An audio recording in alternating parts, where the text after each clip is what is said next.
महाराष्ट्रामध्ये 70,000 आशा व गटप्रवर्तक महिलांचा बेमुदत संप 18 ऑक्टोबरपासून सुरू झालेला आहे।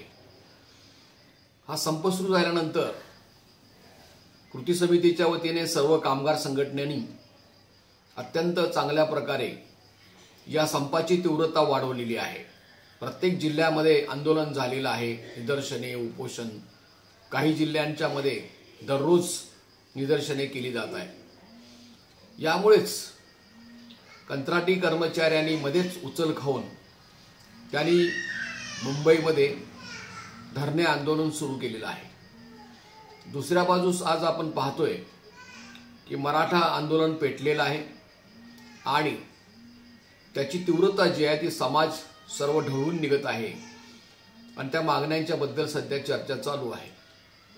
तिसरी गोष्ट अशी आहे की या जगामध्ये तिसरं महायुद्ध होणार की काय अशी स्थिती निर्माण झाली असून पॅलेस्टाईन जनता त्या जनतेविरोधी इस्रायलने जे हिंसक हल्ला केलेला आहे त्याच्यामुळे की जगभर त्या विषयाची सुद्धा चर्चा चालू आहे।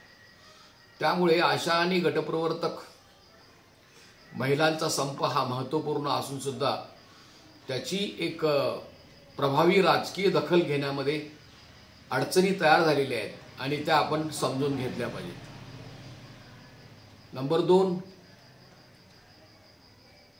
सर्व संघटना कृती समितीने असं जाहीर केलेलं आहे की जोपर्यंत आशा आणि गटप्रवर्तक महिलांना न्याय मिळत नाही, मागण्या मान्य केल्या जात नाहीत, तोपर्यंत संप मागे घेतला जाणार नाही। काही गटप्रवर्तक अशा सुचवत आहेत की जणू काय कामगार संघटना संप मागे घ्यायला निघालेली आहे, मागण्या मान्य झाल्याशिवाय संप मागे घेणार नाही। पण त्यांच्यापेक्षाही जास्त तीव्र भावना या कामगार संघटना प्रतिनिधींच्या आहेत, नेत्यांच्या आहेत, कार्यकर्त्यांच्या आहेत, महिला कार्यकर्त्यांच्या आहेत। या महाराष्ट्र शासनाने गटप्रवर्तक महिलांना पूर्णपणे फसवलेलं आहे। हे सरकार नालायक आहे। यापूर्वीचं काँग्रेस आणि राष्ट्रवादीचं सरकार सुद्धा नालायक होतं। त्यांनी 2005 सालापासूनच या विश्वासघातकी प्रवृत्तीला सुरुवात केलेली आहे आणि त्यांनी पद्धतशीरपणे कारस्थान करून कंत्राटी कर्मचाऱ्यांना दिलेले जे लाभ आहेत त्याच्यातून गटप्रवर्तक महिलांना वगळलेला आहे। याच्याबद्दल गटप्रवर्तकांना जो खरा राग यायला पाहिजे तो सरकारचा आला पाहिजे। त्यांनी त्यांची फसवणूक केलेली आहे। युनियनकडून मागणी केली जाते, चर्चा केली जाते, मागणी नोटीस दिली जाते, शेवटी मागण्या मान्य करणं सरकारचं काम आहे। सरकारने यामध्ये हरामखोरी केलेली आहे आणि इतकंच नव्हे तर ते मानायलाच तयार नाहीत। त्यांना आम्ही सरळ सांगितलं चर्चेमध्ये की तुम्ही तुमचे आदेश काढून वाचून बघा।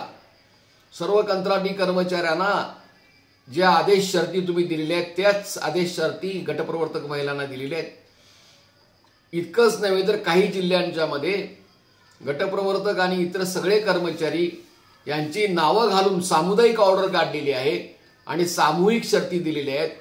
असं असून सुद्धा तुम्ही एका बाजूनं कागदावर लिहून देताय की गटप्रवर्तक या कंत्राटी आहेत आणि दुसऱ्या बाजूला निर्लज्जपणे सांगतायत की तुम्हाला आम्ही कंत्राटी कर्मचाऱ्यांचे लाभ देणार नाही।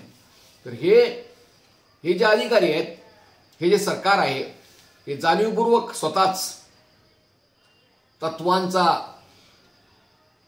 लोकशाही तत्वांचा आणि इतर सर्व बाबींचा भंग करून महिलांच्यावर अन्याय करते। हे जे काही सरकार आहे त्यांनी या गटप्रवर्तक महिला ज्या आहेत त्यांच्या कामाचं मूल्यमापन करण्याच्या ऐवजी अन्याय करणं सुरू ठेवलेलं आहे। किती फसवणूक केलेली आहे त्यांनी। 2011 सालापासून सर्व कंत्राटी कर्मचाऱ्यांना वर्षाला 5% मानधनवाढ दिलेली आहे, 15% वर्षाला बोनस दिलेला आहे, किरकोळ रजा दिलेली आहे आणि बाळंतपणाच्या रजा दिलेल्या आहेत। या सगळ्या लाभापासून वंचित ठेवलेलं आहे। इतकंच नव्हे तर निर्लज्जपणे हे सरकार गटप्रवर्तक या कंत्राटी असून सुद्धा त्यांना वगळून फक्त इतर कंत्राटी कर्मचाऱ्यांचं समायोजन करण्यात येईल अशी भाषा वापरतं आणि त्याच्यामध्ये गटप्रवर्तकांना समावेश त्यांचा केला जात नाही। तर त्यामुळे की हा जो संप चालू आहे त्या या प्रश्नाबद्दल सरकारनं आपली भूमिका स्पष्ट केली पाहिजे. हे असं त्यांनी का केलेलं आहे हे त्यांनी ताबडतोब दुरुस्त केलं पाहिजे. आणि हे जर दुरुस्त करत नसतील तर हा संप तसाच आपल्याला चालू ठेवावा लागणार आहे. त्यामुळे ही मुख्य गोष्ट सुटली की आपोआप बाकीच्या गोष्टी सुटतात. आणि हे सहज शक्य आहे. ही त्यांची चूक आहे. ही काय मागणी मान्य करायचा मुद्दा नाही. हे सरळ सरळ यामध्ये की सरकारने त्यांनी जे कागदावर आम्हाला लिहून दिलेली ऑर्डर आहे, गटप्रवर्तकांना लिहून दिलेली ऑर्डर आहे, त्या ऑर्डरप्रमाणे त्यांनी वागलं पाहिजे. अरे तुम्ही निदान ऑर्डर करताय, तुमच्या सहीनं जे पाठवताय त्याच्याशी सुद्धा प्रामाणिक तुम्ही राहत नाही. हे खरं म्हणजे यांच्यावर फौजदारी गुन्हे दाखल होऊ शकतात. त्या अधिकाऱ्यांच्यावर इतका मोठा गुन्हा त्यांनी केलेला आहे. त्यामुळे ही जी मागणी आहे त्या मागणीसाठी सध्याची परिस्थिती आहे, मी सुरुवातीला सांगितल्याप्रमाणे की आज सगळा समाज ढळून निघतोय की आता जगामध्ये तिसरं महायुद्ध होणार आहे का. दुसऱ्या बाजूला आज मराठी आरक्षणाच्या प्रश्नावर आज प्रचंड असंतोष पसरलेला आहे. आणि तिसऱ्या बाजूला आपले जे सहकारी आहेत त्यांचा सुद्धा आंदोलन सुरू आहे. आणि त्यामुळे आपण आता जी कृती केलेली आहे, खरं म्हणजे महाराष्ट्रातल्या आशा आणि गटप्रवर्तकांनी हे समजावून घेतलं पाहिजे. 70,000 आशांनी या सरकारच्या विरोधी संप चालू ठेवणं हीच त्याला एक मोठी शिक्षा आहे. कॉम्रेड लेनिननं सांगितले, जगातल्या कामगार वर्गाचा मार्गदर्शक क्रांती करणारा नेता कॉम्रेड लेनिन, त्याने असं सांगितलंय की कामगारांनी कर्मचाऱ्यांनी केलेला प्रत्येक संप हा या सत्ताधाऱ्यांना मारलेला एक चापकाचा फटकारा असतो. जर हीच गोष्ट त्यांना आम्ही 2 वर्षे 3 वर्षे सांगत आहोत की तुम्ही या गटप्रवर्तकांच्या बद्दल जे करताय ते चुकीचं आहे, 3 वर्षे झाला या अधिकारी निर्लज्जपणे फक्त ऐकून घेतात, त्याच्यावर काही बोलत नाहीत. किंबहुना तुम्हाला गटप्रवर्तकांना या महाराष्ट्रातलं आश्चर्य वाटेल, अजूनही त्या प्रश्नाला ते उत्तर देत नाहीत. गटप्रवर्तकांना कंत्राटी कर्मचाऱ्यांचे सगळे लाभ का दिले जात नाहीत, कंत्राटी असून सुद्धा, कंत्राटी ऑर्डर असून सुद्धा, या प्रश्नाला हे अधिकारी अजूनही उत्तर देत नाहीत. आणि उत्तर नुसता देत नाहीत तर त्यांनी ही जी घोडचूक केलेली आहे, त्यांनी जो PIP महाराष्ट्राचा मंजूर करून आणलेला आहे, निर्लज्जपणे या सरकारने आरोग्य खात्यातल्या सचिवांनी हे प्रपोजल पाठवत असताना भारत सरकारकडे कंत्राटी कर्मचाऱ्यांच्या मधून कंत्राटी असलेले जे गटप्रवर्तक आहेत त्यांना डावलून PIP भारत सरकारला दिला.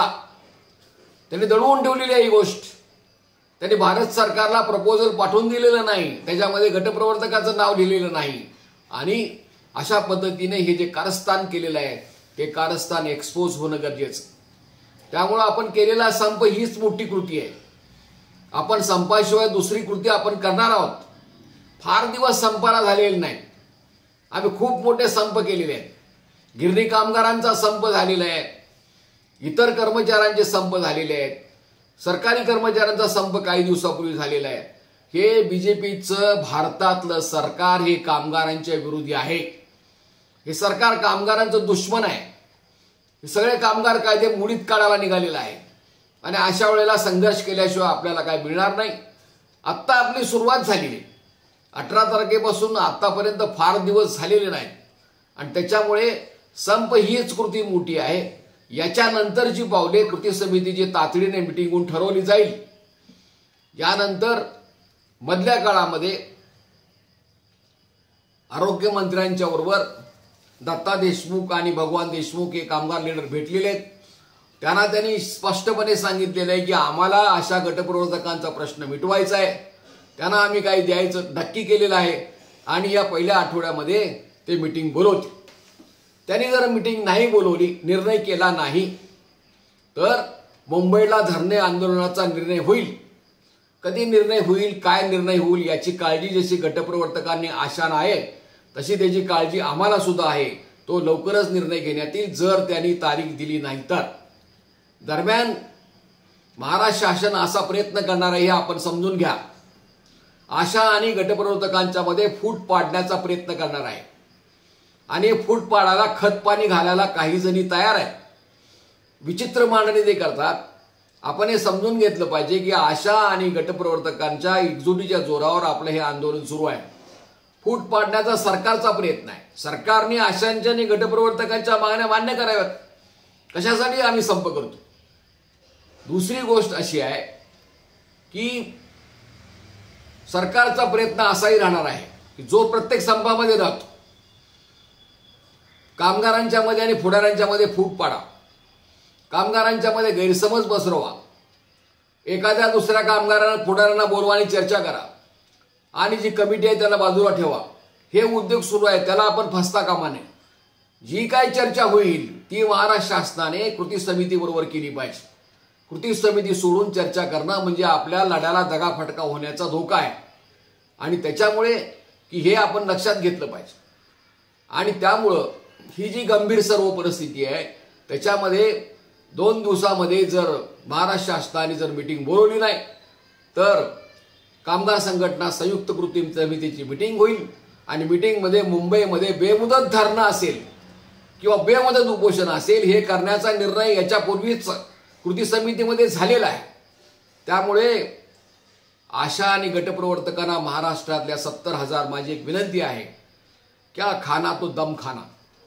आपण लढाईमध्ये 1 स्टेप फॉरवर्ड 2 स्टेप बॅक असा डावपेचाचा भाग आहे. 1 पाऊल पुढे आणि 2 पावलं मागे. आपण मागे सुद्धा पाऊल नेत नाही आहोत. आपण आपलं जी रणनीती आहे, आपल्या ज्या संपातला डावपेच आहे तो आपल्याला नीट पद्धतीने घडवायचा आहे. आपल्या या कृती समितीमध्ये अनेक वर्षे काम केलेले संपाचा अनुभव असणारे नेते कार्यकर्ते आहेत. गटप्रवर्तक असतील, आशा असतील, यांचाही चांगला अभ्यास आहे, समज आहे.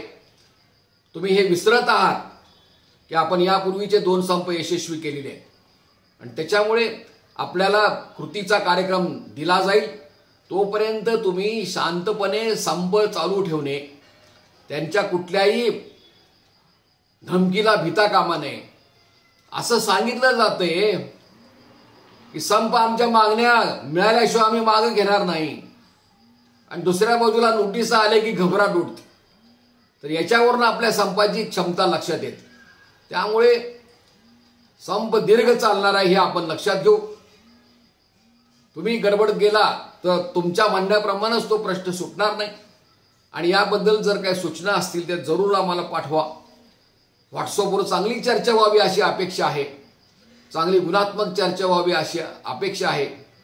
नळावर जी पूर्वी नळ होते त्या नळावर भांडणं केल्यासारखं याबद्दल, या महत्त्वाच्या संपाबद्दल असं घडू नये. हा संप अत्यंत गंभीरपणे घ्या. एक अत्यंत गंभीर कृती आशा व गटप्रवर्तक महिलांनी केलेली आहे. 70,000 महिलांनी केलेली आहे आणि आशांच्या मागणीबद्दल सुद्धा आमची ठोस मागणी आहे की आशांना महिन्याला 26,000 रुपये किमान वेतन मिळालं पाहिजे. काय आमच्यावर मेहरबानी करतात काय? आणि देऊ शकतात ते, चर्चा करू देत. महाराष्ट्रामध्ये आज या राष्ट्रीय आरोग्य अभियानामध्ये 5,600 कोटीचं बजेट आहे आणि आज ऑक्टोबर महिना संपला, नोव्हेंबर महिना सुरू झालेला आहे. 6 महिने उलटून गेले. त्याच्यातील त्यांना निम्मी रक्कम सुद्धा खर्च करता आलेली नाही. फक्त 1,300 कोटी रुपये खर्च केले. असं त्यांनी मुंबईला त्यांच्या ऑफिसमध्ये कागदपत्र बघायला गेल्यानंतर माहिती अधिकाराखाली त्यांनी मला माहिती दिलेली आहे, स्वतः मला माहिती दिलेली आहे. आणि त्यांनी सांगितलं अधिकाऱ्यांना स्पष्टपणे की या 5,300 कोटीपैकी आशा, गटप्रवर्तक आणि BCM आणि सगळा खर्च याला फक्त ते 350 कोटी रुपये एका आर्थिक वर्षामध्ये खर्च केले. म्हणजे अत्यंत नगण्य खर्च आशा, गटप्रवर्तक महिलांच्यावर केला जातो. त्यांना किमान वेतन द्यायला परवडू शकतं. हे महाराष्ट्राचं सरकार एवढं निर्लज्ज आहे. त्यांनी स्वतः दवाखान्यात काम करणारे, हॉस्पिटलमध्ये काम करणारे, त्यांच्यासाठी स्वतः किमान वेतन जाहीर केले 15,000 रुपये. म्हणजे दवाखान्यात काम करणारे, दवाखान्याच्या वतीनं काम करणारे, हॉस्पिटलमध्ये काम करणारे यांना 15,000पेक्षा कमी पगार देता कामा नये असा सरकारचा फतवा आहे. आणि 15,000पेक्षा जास्त जे कोण देतील त्यांच्यावर फौजदारी गुन्हा दाखल करण्यात येईल असं किमान वेतन कायद्यामध्ये तरतूद आहे. म्हणजे स्वतःच सरकार स्वतःचाच कायदा पाळत नाही, स्वतःचाच कायदा मोडतं दररोज. तर हे सगळे लक्षात घ्या. अत्यंत गांभीर्याने या गोष्टी सगळ्या विचारात घ्या. अत्यंत जाणीवपूर्वक, अत्यंत गंभीरपणे, अत्यंत जबाबदारपणे या संपाची सर्व आखणी चालू आहे. आपण सर्वांनी सहकार्य द्या. एकदा जर या 70,000 महिलांनी ठरवलं की अत्यंत नियोजनपूर्वक या सरकारला जाब विचारायचा, तर आपल्या मागण्या मान्य व्हायला वेळ लागणार नाही. आणि जोपर्यंत आशा आणि गटप्रवर्तक संप मिटवा म्हणून सांगत नाहीत तोपर्यंत संप मिटणार नाही. तर याबद्दल आपण चर्चा करावी. मी शंकर पुजारी, हे जे यूट्यूब चॅनल आहे ते यूट्यूब चॅनलच्या माध्यमातून सर्व 70,000 महिलांच्या पर्यंत संदेश जावा म्हणून आपण हे यूट्यूब चॅनल सबस्क्राईब करा, लाईक करा, फॉरवर्ड करा आणि या संपाचा जास्तीत जास्त प्रचार करा. आणि मी सांगितलेले जे आहेत ते लवकरच निर्णय होतील या पद्धतीने विश्वास ठेवून तुम्ही आवश्यक असतील त्या सूचना करा, मार्गदर्शन करा. एवढं सांगून मी माझे मुद्दे पूर्ण करीत आहे. धन्यवाद.